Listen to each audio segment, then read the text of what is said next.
Federal ব্যাংকে নিয়ে মার্কেটে এখন বেশ আলোচনা হচ্ছে। কারণটা বেশ ইন্টারেস্টিং।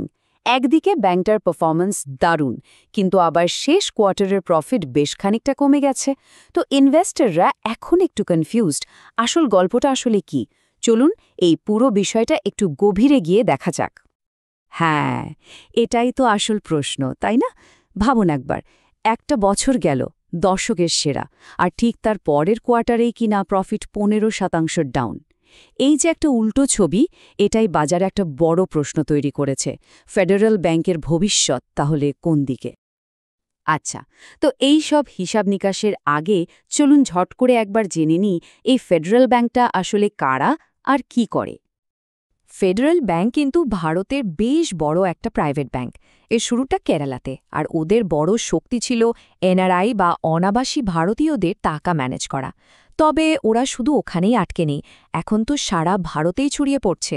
ওদের মূল ফোকাস হলো 3টে জায়গায়: সাধারণ মানুষের জন্য রিটেল লোন, ছোট ও মাঝারি ব্যবসার জন্য এসএমই লোন, আর বড় কোম্পানির জন্য কর্পোরেট লোন। আর হ্যাঁ, ডিজিটাল ব্যাংকিংয়ের দৌড়েও এরা পিছিয়ে নেই, বরং বেশ ভালোই এগোচ্ছে। ওকে, ব্যাংকের পরিচয় তো হলো। এবার চলুন সেই দিকটা দেখি যেটা নিয়ে এত কথা হচ্ছে, মানে রিসেন্টলি যে টেনশনটা তৈরি হয়েছে সেটা কেন। এই যে দেখুন স্ক্রিনে, -15%, এটাই সব আলোচনার মূল কারণ।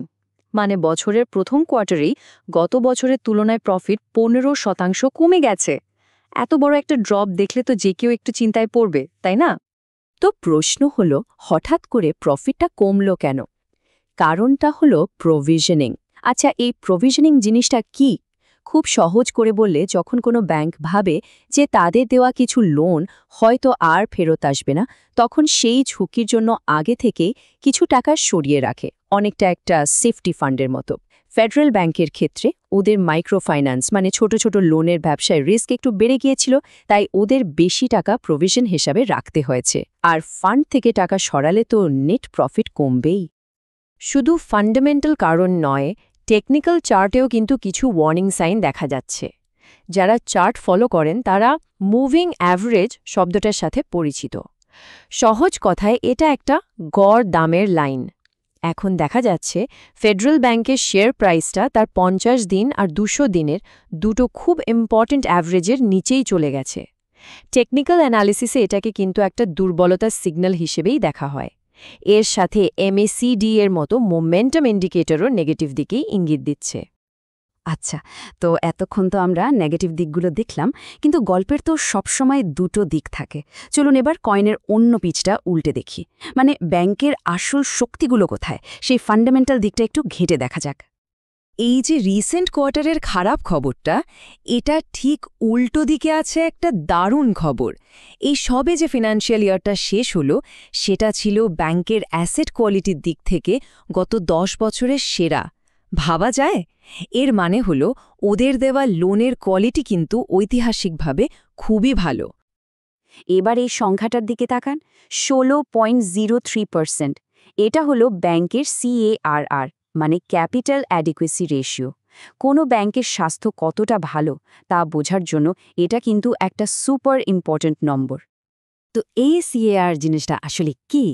ধরুন এটা হলো একটা ব্যাংকের সেফটি জ্যাকেট, মানে হঠাৎ কোনো বড় আর্থিক ধাক্কা আসলে সেটা সামলানোর জন্য ব্যাংকের হাতে কতটা বাড়তি মূলধন আছে। RBI এর নিয়ম অনুযায়ী একটা মিনিমাম লেভেল তো রাখতেই হয়, আর ফেডারেল ব্যাংকের ক্ষেত্রে সেটা 16%-এর ওপরে, যা কিনা খুবই শক্তিশালী আর স্বাস্থ্যকর একটা পজিশন। শুধু CRRই নয়, আরও কিছু ভালো দিক আছে। যেমন ধরুন, ওদের খারাপ লোন বা NPA সেটা মাত্র 0.48%। এটা কিন্তু দারুণ কম, মানে ওদের লোন ম্যানেজমেন্ট খুবই ভালো। আর একটা ইন্টারেস্টিং ব্যাপার দেখুন, প্রফিট কমলেও টোটাল ইনকাম কিন্তু 8% বেড়েছে। সাথে ক্যাশা ডিপোজিট, মানে সস্তার যে কারেন্ট আর সেভিংস অ্যাকাউন্টের টাকা, সেটাও 12% বেড়েছে, যেটা ব্যাংকের জন্য খুবই ভালো খবর। আর এই সব কিছু মিলিয়ে দেখলে এখনকার দামে শেয়ারের ভ্যালুয়েশনটাও বেশ যুক্তিসঙ্গত মনে হচ্ছে। আচ্ছা, এখানেই গল্পটা আরও ইন্টারেস্টিং হয়ে যায়। একই স্টক, একই সময়, কিন্তু দুটো আলাদা অ্যানালিসিস থেকে দুটো আলাদা সিগন্যাল। এটা কিভাবে সম্ভব? চলুন দেখি এই ডেটার চক্করটা আসলে কি। দেখুন কি অদ্ভুত ব্যাপার, একটা অ্যানালিসিস বলছে শেয়ারের দাম 200 দিনের মুভিং অ্যাভারেজের নিচে, এটা একটা বিয়ারিশ বা নেগেটিভ সিগন্যাল। আবার ঠিক আরেকটা অ্যানালিসিস বলছে না, দামটা তো এর ওপরেই আছে, যেটা একটা বুলিশ বা পজিটিভ সিগন্যাল। মানে একই ইন্ডিকেটর নিয়ে পুরোপুরি উল্টো কথা। কেন এমন হচ্ছে? এর কারণটা লুকিয়ে আছে ডেটার মধ্যে, মানে কোন সময় ডেটা ব্যবহার করা হচ্ছে বা কোন সফটওয়্যার বা ওয়েবসাইট থেকে ডেটা নেওয়া হচ্ছে, তার ওপর ভিত্তি করে এই সূচকগুলোতে একটু অর্ধটু পার্থক্য হতেই পারে। ব্যাপারটা অনেকটা এরকম, ধরুন আপনি সকালে তাপমাত্রা মাপলেন আর আমি বিকেলে, দুটো তো একটু আলাদা হবেই, তাই না? ফিনান্সিয়াল মার্কেটে এটা কিন্তু খুব কমন একটা ব্যাপার। তো আমরা বুলদের কথাও শুনলাম, বিয়ারদের কথাও শুনলাম, মানে পজিটিভ আর নেগেটিভ দুটো দিকই দেখলাম। তাহলে শেষ পর্যন্ত সারমর্মটা কি দাঁড়ালো, বিশেষ করে একজন শর্ট টার্ম ট্রেডার আর একজন লং টার্ম ইনভেস্টরের জন্য এর মানেটা কি? এখানেই পুরো ব্যাপারটা নির্ভর করছে দৃষ্টিভঙ্গির উপর।